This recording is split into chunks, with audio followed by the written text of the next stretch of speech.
Hi, I'm Mark Rossano, founder and CEO of C6 Capital Holdings, coming to you from Primary Vision Network. So today on our Econ show, we're going to have our 5 normal segments. But in the first segment, I also want to go through some of the power markets and how things are changing in the U.S. and why, from my perspective, in terms of where our infrastructure fund is investing, why it's so important to look at baseload power, especially in the U.S. Then we're going to look at the housing market globally. You know, there's a huge bubble. We continue to see negative amortization, which we're going to go through as rates move higher, as central banks continue to be take liquidity out of the market, put more pressure there. So we want to look at how that's going to continue to evolve. Then in the second segment, we want to look at the fixed income market and why there's these warning signals that keep getting sent.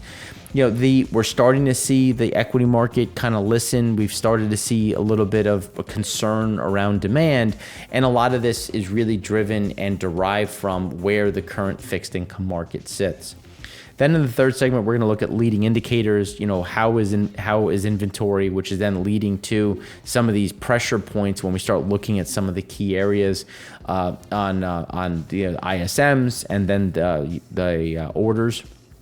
In the fourth segment, we're going to look at Europe and European data. It just continues to get worse. Some of the manufacturing kind of flatlined, but flatlined at very much lower levels. We want to look at that. And then we want to discuss Asia. So the Asia segment's going to be a little bit shorter. There's not as much data that came out this week due to Golden Week, a very big and important holiday within China. But there's still enough to go through and look at what is going to happen, especially as you have the pressures that are not going anywhere on the housing front.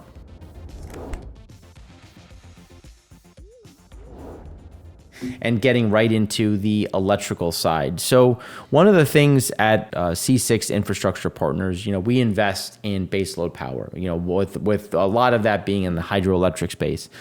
And back in 2019, people were like, well, I don't really understand. And our view is on a global basis, and we have charts showing the issues in Europe, not just in the US. You see a lot of these pressure points, and the pressure points continue with a decline in reliability within the grid. When you look at the hours of electrical outage experienced by the average customer in 2021, you get an idea of how elevated things got in terms of pressure. Now, some of them are weather related. Some of them are reliability related, and that's the biggest problem. And especially when you look at the hours of electrical outage experienced by the average U.S. consumer going back since 2013, you can see it's been steadily moving higher. Obviously, there's lumpiness depending on what the weather does, but the trend is moving in the wrong direction. And this is happening when the governments want us to electrify our everyday lives, from the stove all the way to the car, but yet you're giving less reliability. There's more variation, there's more variability in pricing. And that's where we think there's a huge opportunity. If you're interested in learning more, please reach out. But these are things that we continue to focus on. So now when we turn to the housing market, we always pick on the U.S., but it's not just the U.S. And this is interesting because the least affordable housing markets. And it's fun because the number one is not in the U.S., it's not in North America, but Hong Kong. So then when you look at some of the other pressure points, Hong Kong, Sydney, Auckland, Melbourne, a lot of these, and this is something that we've talked about, it's not just the U.S. The U.S. is obviously a big piece of it, but it's Australia, it's New Zealand, it's Canada, it's the UK, it's China. There's a huge exposure for people when you look at the affordability side. So when you look at it, major cities ranked worst for housing market affordability on a global basis, continuing to get worse. There is more and more pressure that is mounting. And the problem is, how do you correct this? And the issue is you either bring up wages or you bring down pricing. But if you bring down pricing, well, how much are people exposed to that fall in pricing? We've seen the pressure in China in terms of the exposure of the consumer. In the US, on average, it's about 28%. In China, it's close to 65%. You know, the issue when you start going abroad, they don't have 30-year fixed rate mortgages. They have 5-year, 10-year ARMs or adjusted rate mortgages. Excuse me. And if the rates go up, Well, then you get negative amortization, which means that the bank is going to take more money for you to cover the increase in interest. And some people who are on fixed payments, on a fixed income, that becomes a problem. And that's where we see the bigger pressure point.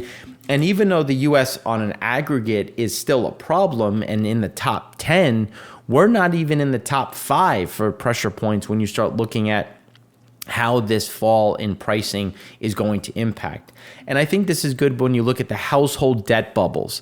And when you look at the debt bubbles in general, so weak link economies, excessive and at risk, at the household debt percentage of disposable income, you get an idea of how the US is obviously elevated, but there was a certain amount of de-risking that happened after 2008 because you had people kind of write things down and normalize, where in the other areas, you had kind of this flatlining, but then it started to go back up again because a lot of these countries tried to essentially kind of backstop and then push some of this higher. So then when you look at the 5-year government bond yield as a percentage in policy rates, that's where it's going higher. And it's not even just the fact that it's going higher, it's the rate of change. It's the speed at which it went up that is creating some of the biggest issues, because some people are caught a bit flat-footed because they're like, well, what do you mean this price has gone up? What do you mean my interest rates have gone, my interest expense has gone up?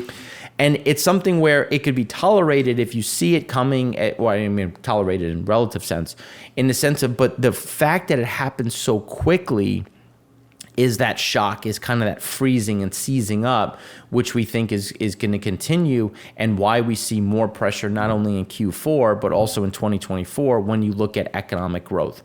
One of the things that we've said from the beginning is that we're not going to get this massive down 10, 15%. It's going to be this sluggish down 0.5, 1%, and it just kind of sticking there and not really being able to grow out of it because there's so much debt in the system, because there's so much leverage. It's going to take time to see that really start to kind of capitulate and see some of those clearing defaults.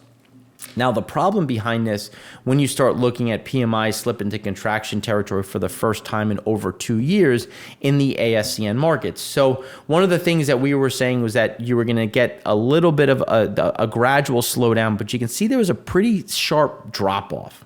And a lot of that was because you actually had a sizable increase in inflation while you saw a fairly sizable rotation down in exports.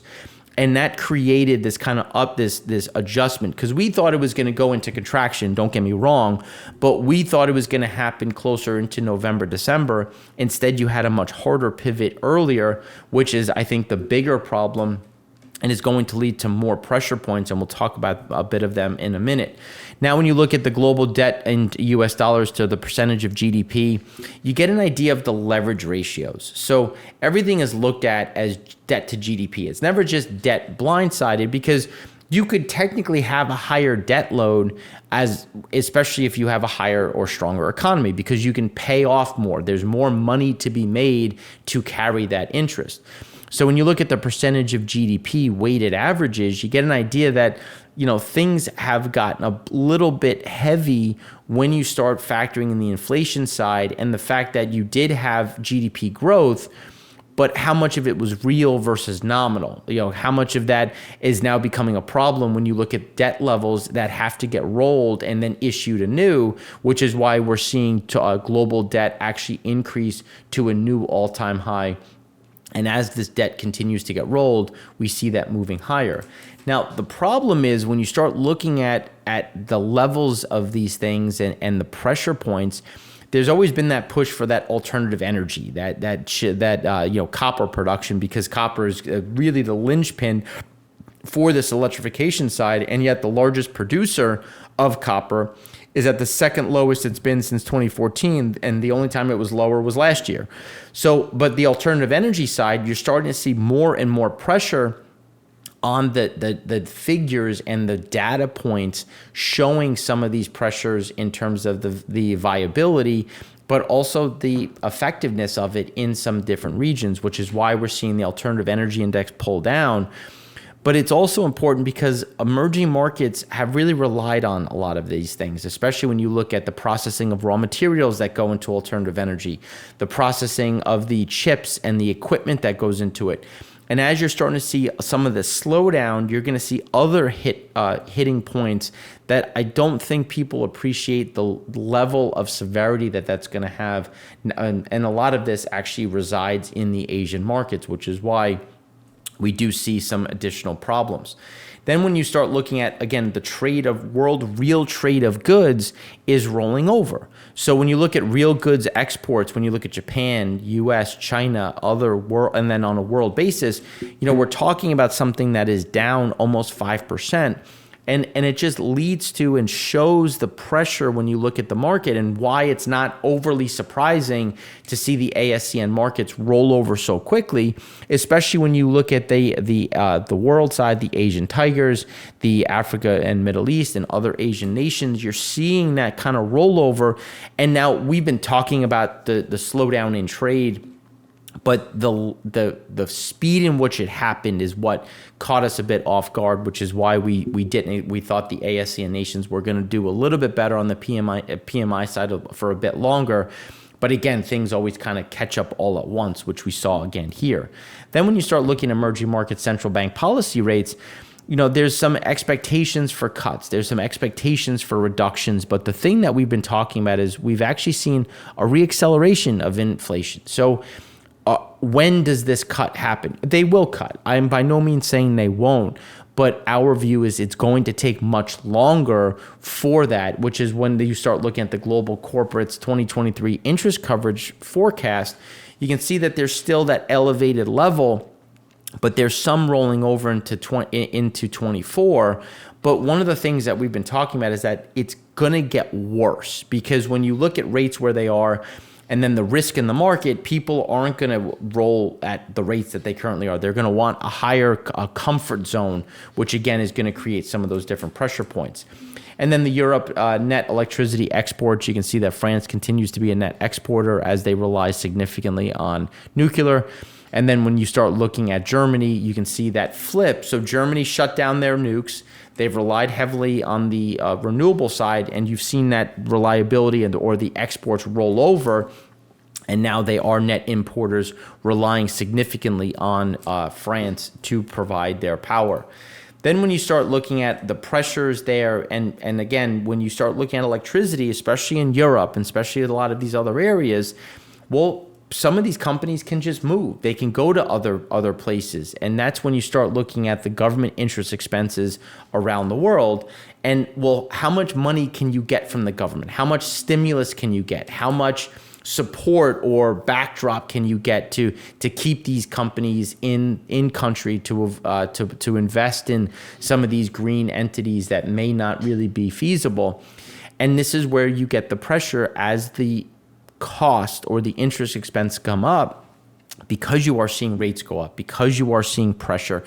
It becomes much harder to supplement, to give tax incentives to these companies, to give some of these subsidies that are going to EVs, wind and solar. And as that dwindles, you're going to get this shift. Again, not a full conversion back, because there are some companies out there that make money, that make sense. But some of the ones that really have just been grifting and taking advantage of the system will fall away.